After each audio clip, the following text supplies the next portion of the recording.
हाँ दोस्तों, याद रखें आपके अपने चाहते प्रत्याशी ग्राम पंचायत बगही से माया देवी व पप्पू चौधरी जी को अपना बहुमूल्य वोट देकर भारी मतों से विजयी बनावे। दोस्तों याद रखें, भूले नहीं, आपके अपने प्रत्याशी माया देवी व पप्पू चौधरी जी को अपना बहुमूल्य वोट देकर भारी मतों से विजयी बनाए।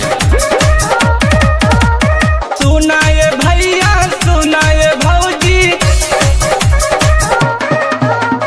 सुनाए दादा, सुनाए दादी, पप्पू जी के जिताई कार पर मोहर लगाई, कार पर मोहर लगाई। सुनाए दादा, सुनाए दादी, पप्पू जी के जिताई कार पर मोहर लगाई, कार पर मोहर लगाई। हाँ दोस्तों, याद रखें, भूले नहीं, आपके अपने चुनाव चिन्ह कार छाप। जी हाँ दोस्तों, कार छाप पे अपना बहुमूल्य वोट देकर माया देवी एंड पप्पू चौधरी जी को भारी मतों से विजयी बनावे। दोस्तों भूले नहीं, याद रखें। अपना नेता कैसा हो? पप्पू भैया जैसा हो। पप्पू भैया जिंदाबाद, जिंदाबाद जिंदाबाद, पप्पू भैया जिंदाबाद, जिंदाबाद जिंदाबाद, माया देवी जिंदाबाद, जिंदाबाद जिंदाबाद।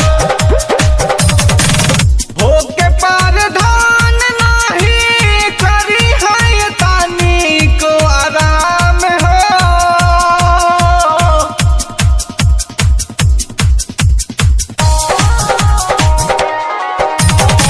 भोग के पार धान नाही करी है तानी को आराम हो। चमके लागी जगमग गौआ गली खिल जाई, कार पर मोहर लगाई, पप्पू भैया के जिताई। हाँ दोस्तों, याद रखें, आपके अपने चाहते प्रत्याशी ग्राम पंचायत बगही से माया देवी व पप्पू चौधरी जी को अपना बहुमूल्य वोट देकर भारी मतों से विजयी बनावे। दोस्तों याद रखें, भूले नहीं।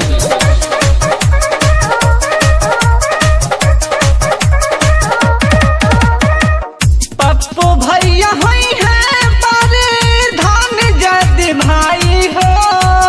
राम सभा मिलजुल के भाग जग जाई हो।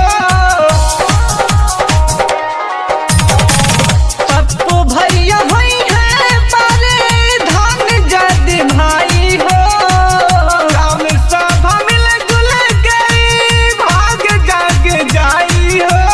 आवत खड़ंजा रोचक रोड गली गली बन जाई, माया पप्पू के जिताई, पप्पू भैया के जिताई। दोस्तों याद रखें, भूले नहीं, आपके अपने चुनाव चिन्ह कार छाप।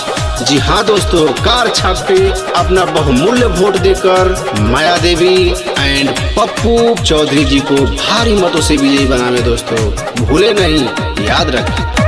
वृद्ध पेंशन